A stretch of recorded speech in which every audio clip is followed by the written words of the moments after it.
എല്ലാവർക്കും സലു സിമ്പിൾ റെസിപ്പീസിലേക്ക് സ്വാഗതം. ഇന്ന് നമുക്ക് പൂരിക്കും ബട്ടൂരയ്ക്കും ഒക്കെ പറ്റിയൊരു അടിപൊളി കടലക്കറി എങ്ങനെയാണ് തയ്യാറാക്കുന്നതെന്ന് നോക്കാം.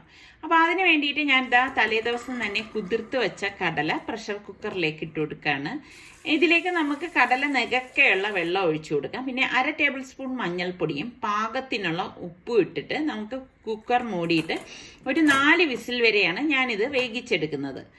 അതിനുശേഷം ഞാൻ ഇവിടെ ഒരു മൺചട്ടി അടുപ്പത്തേക്ക് വെച്ചിട്ട് 2 ടേബിൾ സ്പൂണോളം ഓയിൽ ഒഴിച്ചു കൊടുക്കുന്നുണ്ട്. ഇതിലേക്ക് ഞാൻ ഓരോ ടേബിൾ സ്പൂൺ വീതം പെരുംജീരകം, ചെറിയ ജീരകം, 2 പട്ട, ഗ്രാമ്പു, ഏലക്കായ, പിന്നെ കൽപ്പാസി എന്ന് പറയുന്ന ഒരു സംഭവം ഞാൻ ഇതിലേക്ക് ഇട്ട് കൊടുക്കുന്നുണ്ട്.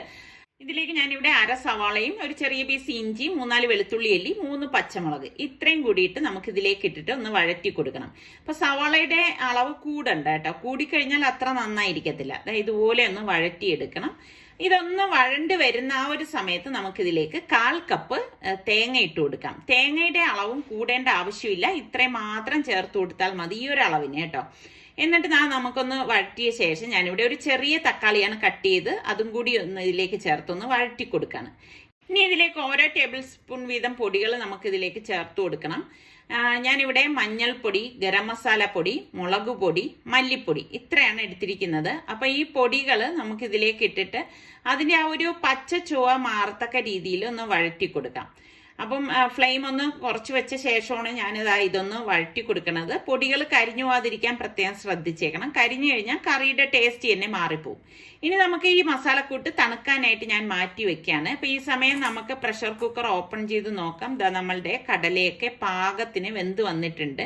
അപ്പൊ ഈ ഒരു പരുവത്തിൽ വേണം നമ്മളിത് വേവിച്ച് എടുക്കാനുള്ളത്. ഇനി നമ്മളുടെ ഈ മസാലക്കൂട്ട് ഒന്ന് അരച്ചെടുക്കണം. അപ്പൊ മിക്സിയുടെ അരയ്ക്കുന്ന ജാറിലേക്ക് നമുക്ക് ഈ മസാലക്കൂട്ട് ഇട്ടിട്ട് ഈ മസാല നികക്കെയുള്ള വെള്ളം ഒഴിച്ചിട്ട് ഇതൊന്ന് മഷി പോലെ അരച്ചെടുക്കാം. അപ്പൊ ഞാൻ ഇവിടെ നല്ലതുപോലെ അരച്ചെടുത്തിട്ടുണ്ട്. അപ്പൊ ഇത് ഞാനൊരു മൺചട്ടിയിലേക്ക് മാറ്റുവാണ്. ഇനി നമുക്കിതിലേക്ക് പാകത്തിനുള്ള വെള്ളം കൂടി ഒഴിച്ചു കൊടുക്കാം. അപ്പൊ ഈ വെള്ളം ഒഴിക്കുന്ന സമയത്ത് അധികം ആവാതിരിക്കാൻ ശ്രദ്ധിക്കണം, കാരണം കടല വേവിക്കുന്ന വെള്ളം കൂടി നമ്മൾ ഇതിലേക്ക് ചേർത്ത് കൊടുക്കും. അപ്പൊ ഇതിലേക്ക് ആവശ്യത്തിനുള്ള ഉപ്പും കൂടി ഇട്ടിട്ട് ഒന്ന് മിക്സ് ചെയ്ത് കൊടുക്കാം. അതിനുശേഷം നമ്മൾ ഈ വേവിച്ച് വെച്ചിരിക്കുന്ന കടല വെള്ളത്തോടു കൂടി തന്നെ ഇതിലേക്ക് ഒഴിച്ചു കൊടുക്കുകയാണ് ചെയ്യണത്. എന്നിട്ട് ഇത് നന്നായിട്ടൊന്ന് മിക്സ് ചെയ്ത് കൊടുക്കാം. എന്നിട്ട് ഇതൊന്ന് നല്ലതുപോലെ തിളയ്ക്കാൻ വേണ്ടിയിട്ട് ഞാൻ ഇനി ഇതൊന്ന് മൂടി വെച്ച് കൊടുക്കാൻ പോവുകയാണ്. ഒരു 2 മിനിറ്റിന് ശേഷം അടപ്പൊന്ന് മാറ്റാണ്. അതാ കണ്ട കടല നന്നായിട്ട് വെട്ടി തിളയ്ക്കുന്നുണ്ട്, നല്ല മണം വരുന്നുണ്ട് കേട്ടോ. അപ്പോൾ ഇതിൽ പാകത്തിനുള്ള ഉപ്പൊക്കെ ഉണ്ടോ നോക്കുക. ഞാൻ ഇനിയിപ്പോൾ ഇതൊന്ന് താളിച്ചൊഴിക്കാൻ വേണ്ടി 2 ടേബിൾ സ്പൂൺ വെളിച്ചെണ്ണ ഒരു കടായിലേക്ക് ഒഴിച്ച് കടുക്, വറ്റൽ മുളക്, കുറച്ച് കറിവേപ്പില, പിന്നെ 2 പച്ചമുളകും കൂടി ചേർത്തിട്ട് ഇതൊന്ന് മൂപ്പിച്ചു കൊടുക്കാം.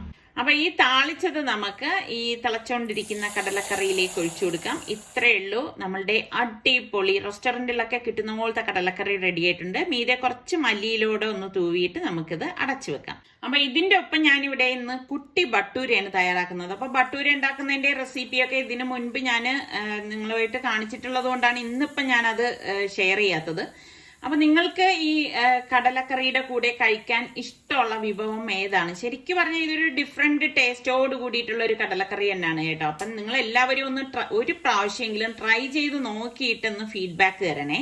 അതുപോലെ തന്നെ നമുക്ക് ചപ്പാത്തിയുടെ കൂടെ ആയാലും പൊറോട്ടയുടെ കൂടെ ആയാലും ഒക്കെ ഇതൊരു കിഡു ടേസ്റ്റ് തന്നെയാണ്. പിന്നെ നമ്മളുടെ ചാനൽ കണ്ടുകൊണ്ടിരിക്കുന്നവരിൽ സബ്സ്ക്രൈബ് ചെയ്യാതെ കാണുന്ന ആരെങ്കിലും ഒക്കെ ഉണ്ടെങ്കിൽ നിങ്ങൾക്ക് നമ്മളുടെ ചാനൽ ഇഷ്ടപ്പെടുകയാണെങ്കിൽ സബ്സ്ക്രൈബ് ചെയ്യാനും ആ ബെല്ലൈക്കൺ പ്രസ് ചെയ്യാനും ഒന്നും മറന്നു വരുതേ.